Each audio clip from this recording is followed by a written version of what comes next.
যে ভাবতেই পারছি না যে এই 15 দিনের মধ্যে কাজ শিখে থেকে একটা 5G মতো একটা সেট লেটেস্ট মডেল যে রিপেয়ার করে ফেলবো। অনেক ভালো লাগছে। Hello friends, welcome to Mobicare team mobile repairing training institute. तो दोस्तों, आज का जो वीडियो है वो भी एक छोटा सा इंफॉर्मेटिव वीडियो होने वाला है।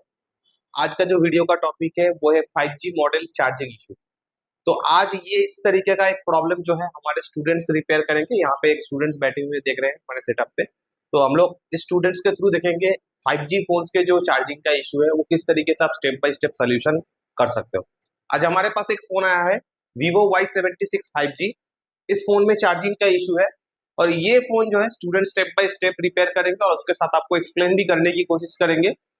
इनका जो लगभग 15 से 16 दिन इन लोगों का क्लास हमारा हुआ है, तो 15 से 16 दिन में हो सकता है स्टूडेंट लेवल के हैं, अभी सीख रहे हैं, तो थोड़ा बहुत गलती हो सकता है, तो उसको थोड़ा बहुत गलती आप इग्नोर करके चलेंगे, ये मेरी तरफ से आशा रहेगा। बाकी इनका जो समझाने का तरीका या काम करने का तरीका कैसा है वो आप वीडियो के कमेंट पे बताना मत भूलिएगा। बाकी इस तरीके से आप भी अगर ट्रेसिंग लेवल पे काम सीखना चाहते हो लाइव प्रैक्टिकल के साथ, तो उसके लिए वो आप हमारे इंस्टीट्यूट ज्वाइन कर सकते हो। ज्यादा बात नहीं करेंगे, तो चलिए सीधा वीडियो में चलते हैं और देखते हैं स्टेप बाय स्टेप ये जो 5G मॉडल है इसका चार्जिंग प्रॉब्लम कैसे सोल्यूशन हो सकता है और क्या प्रॉब्लम है इसमें। তো আমাদের কাছে একটা ফোন আছে Vivo Y75। তো এই ফোনটার প্রবলেম হচ্ছে কাস্টমার আমাদের কাছে দিয়েছে স্লো চার্জিং ইস্যুতে। তো ফোনটা চার্জ হচ্ছে ঠিকই, কিন্তু চার্জ খুব স্লো হচ্ছে। তো এখন আমরা দেখবো কত অ্যাম্পিয়ারে চার্জ নিচ্ছে এবং এবং এটা আমরা সলভ করার চেষ্টা করব। এই তো চার্জ নিচ্ছে, কিন্তু যেখানে 1 অ্যাম্পিয়ার নেওয়ার কথা সেখানে নিচ্ছে 29 মিলি অ্যাম্পিয়ার, যেটা আস্তে আস্তে বেড়ে যাবে, কিন্তু আবার পরে যা তাই হয়ে যাচ্ছে, কোনো রকম ভাবে চার্জিং বাড়ছে না। এই 800 মিলি অ্যাম্পিয়ার নিয়েছে, কিন্তু যেখানে 1 অ্যাম্পিয়ার নেওয়ার কথা ছিল সেখানে নিচ্ছে না। তো এটা স্টেপ বাই স্টেপ চেক করব। 5G ফোন আছে, দেখি কোথা থেকে সমস্যা হচ্ছে এবং এটা সলভ করি। এই যে সেটটা দেখতে পাচ্ছেন, এখানে যে চার্জিং আইসিটা ইউজ করা হয়েছে সেটা হলো MT6360 UP, আর এটার যে মেইন পাওয়ার ইউজ করা হয়েছে MT6365 VPW। এখন স্টেপ বাই স্টেপ আমরা দেখবো যে কোথা থেকে সমস্যা হচ্ছে। হয়তো এই আইসি থেকে হচ্ছে কি, বাড়ির আশেপাশে কোনো রিলেটেড কম্পোনেন্ট বা পাওয়ার যে পাওয়ার ইউনিট আছে সেখান থেকে হচ্ছে, বা আশেপাশে যে কম্পোনেন্ট আছে। এখন আমরা স্টেপ বাই স্টেপ চেক করব। সবার প্রথম আমরা দেখবো চার্জিং আইসির পাশে ভিভাস ইন হচ্ছে নাকি আমরা চেক করবো। চলুন চেক করে নিয়ে দেখে নেওয়া যাক।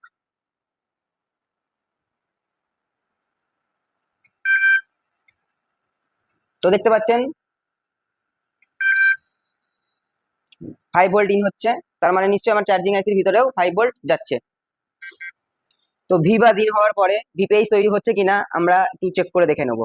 চার্জিং আইসিতে ভিপিএইচ তৈরি হচ্ছে কিনা আমরা এই চার্জিং আইসির পাশে যে বুশ কয়েলটা আছে সেই কয়েলে আমরা চেক করে নিতে পারবো। তো এখানে বন্ধুরা যে ভোল্টেজটা তৈরি হচ্ছে দেখলাম, এখানে যেটা ভোল্টেজ তৈরি হওয়ার কথা 4.0 থেকে 4.2 পর্যন্ত, কিন্তু এখানে যে ভোল্টেজটা তৈরি হচ্ছে 2.9 বা 3 ভোল্ট, কিন্তু এই ভোল্টেজটা আমাদের কাছে সন্দেহজনক। তো দেখে নেওয়া যাক কোথা থেকে প্রবলেম হচ্ছে। তো বন্ধুরা দেখছো এখানে আমাদের 5 ভোল্ট তৈরি হচ্ছে ঠিকই, কিন্তু অপর সাইডে যে ভোল্টেজটা তৈরি হচ্ছে সেটা কিন্তু আমাদের সন্দেহজনক। তো বন্ধুরা দেখলাম যে কয়েলের দুই প্রান্তে দুরকম ভোল্টেজ দিচ্ছে, কিন্তু কয়েল যেই লাইনে লাগানো থাকবে সেখানে কিন্তু দুরকম ভোল্টেজ দেবে না। যেটা থাকবে একই রকম ভোল্টেজ থাকবে, এ প্রান্তে যে ভোল্টেজ থাকবে এবং অপর প্রান্তে একই রকম ভোল্টেজ থাকবে। তো এখন দেখে নেওয়া যাক কয়েলটা খারাপ আছে কিনা, একবার আমরা চেক করে নেব। তো বন্ধুরা আমরা এখন দেখতে পাচ্ছি যে কয়েলে যদি ভালো থাকে তাহলে নিশ্চয়ই 00 দিত, কিন্তু এখানে আমাদের ওপেন শো করছে। চার্জার কানেক্ট করার পর সুইচিং লাইনে সুইচিং ফ্রিকোয়েন্সি তৈরি হচ্ছে নাকি আমরা একবার চেক করে দেখে নেব। তো দেখে নেওয়া যাক।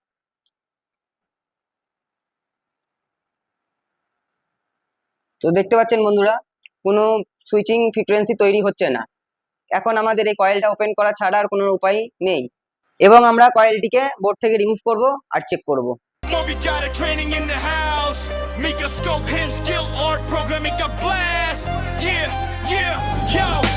फोन टूटा स्क्रीन फटी टेंशन छोड़ो भाई, माइक्रोस्कोप हाथ में देखो सब हाई, हार्डवेयर फिक्स करो सॉफ्टवेयर सेट करो, इजी जेते एक से रिपेयर करो, फ्लो मेरा हो फिक्स टूल हूँ फिर सब ट्रिक सिखाए, हैंड स्किल बढ़ाओ करियर बनाए, प्रोग्रामिंग सीखो फोन अनलॉक करो, टेक स्किल से अपने फ्यूचर को रॉक करो। তো কয়েলটাতে কোনো রকম বিপ দিচ্ছে না, তার মানে আমরা এখানে বুঝে নিতে পারি যে কয়েলটা কোনো রকম ভাবে ভিতর থেকে খারাপ আছে।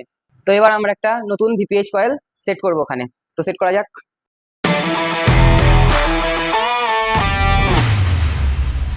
এবার আমরা দেখবো ভিপিএইচ কয়েল চেঞ্জ করার পর চার্জিং ফ্রিকোয়েন্সি তৈরি হচ্ছে নাকি আমরা একবার চেক করে নেবো। তো সুইচিংটা চেক করে নিই। তো দেখতে পাচ্ছেন বন্ধুরা, সুইচিংটা কিন্তু প্রপার কাজ করছে। তার মানে আমরা বুঝতে পারবো যে কয়েলটা চেঞ্জ করার পরে আমাদের যেই সমস্যাটা ছিল সেটা সমস্যার সমাধান হয়তো হয়ে গেছে। কয়েলের উল্টো দিকে দেখবো যে স্টেবল ভোল্টেজ তৈরি হচ্ছে নাকি।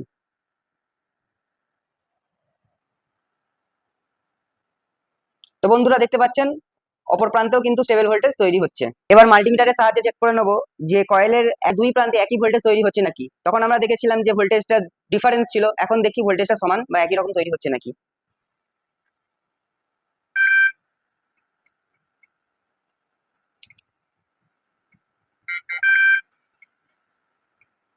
তো বন্ধুরা দেখতেই পাচ্ছেন একই রকম ভোল্টেজ তৈরি হচ্ছে, যেটা আমাদের এখানে দুটো ভোল্টেজ ডিফারেন্স ছিল, এখন কিন্তু সমান ভোল্টেজ তৈরি হচ্ছে। এবার আমরা দেখবো যে প্রপার চার্জ হচ্ছে নাকি। তো চেক করে নেওয়া যাক। দেখতে পাচ্ছেন চার্জিং অ্যাম্পিয়ার যেটা আমাদের কত ছিল 0.345 এরকম, কিন্তু এখন ফোনটা আমাদের প্রপার চার্জ হচ্ছে।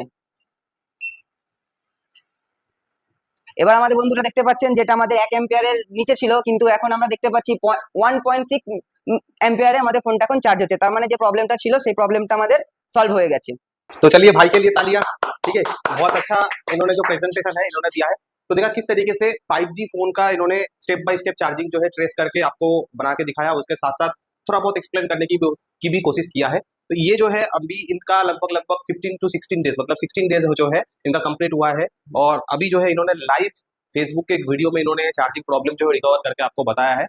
तो अच्छा, कैसा लग रहा है काम करके, बताइए। অনেক অনেক ভালো লাগছে, অনেক ভালো লাগছে। ভাবতেই পারছি না যে এই 15 দিনের মধ্যে কাজ শিখে থেকে একটা 5G মতো একটা সেট লেটেস্ট মডেল যে রিপেয়ার করে ফেলবো, অনেক ভালো লাগছে। আচ্ছা, প্রত্যেকটা জিনিস ডিটেইলে বোঝা গেছে যে জিনিসগুলো যেগুলো আমরা ক্লাসে পড়িয়েছি যে কিভাবে স্টেপ বাই স্টেপ। আমাদের ফল্ট সবসময় বেসিক কোনো না কোনো জায়গাতে থাকে, কিন্তু আমরা ট্রেসিং এর নলেজের অভাবে আমরা কিন্তু সেই প্রবলেমগুলোকে রিকভার করতে পারি না, তাই নয় কি? একদম তাই। সবসময় কিন্তু আইসি লেভেল থেকে প্রবলেম থাকে না, সবসময় আইসি চেঞ্জটা সলিউশন কি নয়, অথবা রিভলিং খুলে ফেলে দিলাম নতুন লাগিয়ে দিলাম, এটা কি সলিউশন? না একদম নয়। তাই এটা যদি সলিউশন হতো তাহলে তো সবাই আইসি জাস্ট রিপ্লেসমেন্ট অথবা রিভলিং শিখে ইজিলি এই কাজগুলো করতে পারতো, তাই নয় কি? একদম স্যার। আমাদের সবার প্রথম কি শিখতে হবে? আমাদের প্রথমে ট্রেসিং সবার প্রথম ট্রেসিং শিখতে হবে যে একটা আইসি কিভাবে কাজ করছে অথবা একটা ফোন যেভাবে চার্জ হচ্ছে, আমাদের প্রপার প্রসেসটা জানতে হবে যে কিভাবে step by step voltage flow হচ্ছে এবং কিভাবে সেই ভোল্টেজটা কোন কম্পোনেন্টের মাধ্যমে কোথায় যাচ্ছে এবং সেখানে আমরা কত ভোল্টেজ চেক করতে হবে। এই জিনিসগুলো এছাড়াও আমাদের জিআর চেকের ব্যাপার থাকে, সেই জিনিসগুলো আমরা যদি বুঝতে পারি এবং ডায়াগ্রাম ধরে ধরে আমরা সেই জিনিসগুলোকে যদি আমরা স্টেপ বাই স্টেপ চেক করতে পারি, তাহলে যে কোনো প্রবলেমকে কিন্তু আমরা খুব ইজিলি সলিউশন করতে পারবো। তার জন্য দরকার শুধুমাত্র একটু ট্রেসিংটাকে বোঝা, আর কিছু না। যেটা আমাদের এখানে প্র্যাকটিক্যাল লেভেলে আপনাকে ট্রেনিং দেওয়া হবে এবং প্রত্যেকটা ট্রেসিং কিন্তু প্র্যাকটিক্যাল লেভেলে এইভাবে স্টেপ বাই স্টেপ বোঝানো হবে। যেভাবে দেখলেন স্টুডেন্টই আমাদের এখানে স্টেপ বাই স্টেপ এক্সপ্লেন করলো, আমাদেরকে সেইভাবেই ক্লাসে কিন্তু ট্রেনিং গুলো দেওয়া হয় প্র্যাকটিক্যাল লেভেলে যে কিভাবে স্টেপ বাই স্টেপ ট্রেনিং গুলো মতলব ট্রেসিং গুলো কিভাবে করতে হবে, যার জন্য আজকে এরা এত সুন্দর করে এক্সপ্লেন করতে পারছে। তো আমি আশা করবো আগে এখনো 15 ডেজ 16 ডেজ ক্লাস আমাদের বাকি আছে, এর আগে আমাদের এই স্টুডেন্টরা আরো বেশি ইমপ্রুভমেন্ট করবে এবং আরো বেশি আউটপুট এরা সুন্দরভাবে তৈরি করবে এবং নিজের কাজের জায়গায় গিয়ে আরো ভালোভাবে কাজ করতে পারবে, তাই নয় কি? কি মনে হয়? আচ্ছা, 30 দিন বাদ কি মনে হচ্ছে নিজের জায়গায় গিয়ে কিরকম আউটপুট বার করতে পারবে? একদম নিজের জায়গায় গিয়ে নিঃসন্দেহে একদম খুব সুন্দরভাবে কাজ করতে পারবো, কোনো ভয় ছাড়াই। আচ্ছা, একদম কাজটা করে কেমন ফিল হচ্ছে আজকে? খুব ভালো লাগছে, যে ভাবতেই পারছি না যে এই 15 দিনের মধ্যে একটা 5G সেট রিপেয়ার করতে পারবো এবং ব্যাপারটা একদম ট্রেসিং এর মাধ্যমে, কোনো আইসির ওপেন নয়, তার ট্রেসিং করে একটা সামান্য একটা ছোট্ট কম্পোনেন্ট ফল্টের কারণে ফোনটার প্রবলেম ছিল, তো এখন ফল্টটা বুঝতে পেরে এটাকে যখন ওটা রিপ্লেস করে দিলাম সমস্যাটার সমাধান হয়ে গেল। আচ্ছা, কি মনে হয় যদি আমাদের কাছে আবার কোনো এই সিরিজেরই সেম ফোন আসে, ওটাতে কি সেম প্রবলেম বেরোতে পারে? একদম বেরোতে পারে, তবে আমরা সেটাকে আমরা ডাইরেক্ট সলিউশন করবো না, আগে চেক করব, জানবো, দেখবো, কাজ করব, তারপরে ওটার সমস্যার সমাধান করবো। আগে ফাইন করবো, তারপরে সেটাকে সলভ করবো। সবসময় এরকম নয় কি একই জায়গা থেকে প্রবলেম বেরোবে, ঠিক আছে? তার আগে কি ট্রেসিং করতে হবে আমাকে স্টেপ বাই স্টেপ। অন্য জায়গায় তো সমস্যা থাকতে পারে, সেটা ট্রেসিং এর মাধ্যমেই আমরা বুঝতে পারবো। আজকে এখানেই বিদায় নেবো, নেক্সট দেখাবে আবার একটা নতুন ভিডিওতে। ততক্ষণের জন্য আমাদের সঙ্গে জুড়ে থাকুন Mobicare team mobile repairing training institute. আর আপনিও যদি এরকম প্র্যাকটিক্যাল লেভেলে ট্রেনিং দিতে চাইছেন এবং নিজের নলেজকে ইনক্রিজ করে নিজের কেরিয়ারকে একটা ভালো জায়গায় পৌঁছাতে চাইছেন এবং আরো বেশি ইনকাম করতে চাইছেন, তার জন্য আজই আমাদের সাথে যুক্ত হন। আমাদের নেক্সট মার্চের যে ব্যাচ, সেটা অলরেডি সিট বুকিং চালু হয়ে গেছে। মার্চের ব্যাচে বুকিং এর জন্য আপনি স্ক্রিনে থাকা নম্বরে ফোন করে আপনার অ্যাডভান্স সিট বুক করতে পারেন। এবং কেউরও ভাই যদি থাকেন যে ডেমো ক্লাস নিতে ইচ্ছুক, তারা কিন্তু আমাদের সঙ্গে কল করে, যদি সেও দূর থেকে অনেক দূর থেকে থাকেন যে আসা পসিবল নয়, আমাদের সঙ্গে কল করে ভিডিও কলে কিন্তু ডেমো ক্লাস বুক করতে পারেন এবং ডেমো ক্লাসের যে সুবিধাটা সেটা কিন্তু তারা দেখতে পারেন এখান থেকে কিভাবে ক্লাসগুলো আমাদের করানো হচ্ছে, তারপরে কিন্তু আপনারা এখানে জয়েন করতে পারেন। আর সব থেকে গুরুত্বপূর্ণ কথা, আমাদের এখানে বন্ধুরা 100% মানি ব্যাক গ্যারান্টির সাথে আমরা কোর্স প্রোভাইড করি। যদি আপনি আসার পর আমাদের কথার সঙ্গে আমাদের কাজ না মেলে, সেক্ষেত্রে 100% মানি ব্যাক গ্যারান্টি কিন্তু আপনার জন্য থাকছে বন্ধুরা। তো সেক্ষেত্রে কোনো চিন্তা নেওয়ার কোনো ব্যাপার নেই। আমাদের এখানে এসে আপনি স্যাটিসফাইড হবেনই হবেন। একবার জয়েন করুন আর আপনার নিজের লেভেলকে ইনক্রিজ করুন। তো আজকে এখানেই বিদায় নেবো, নেক্সট দেখা হবে আবার একটা নতুন ভিডিওতে। তার জন্য thank you, tata, good bye.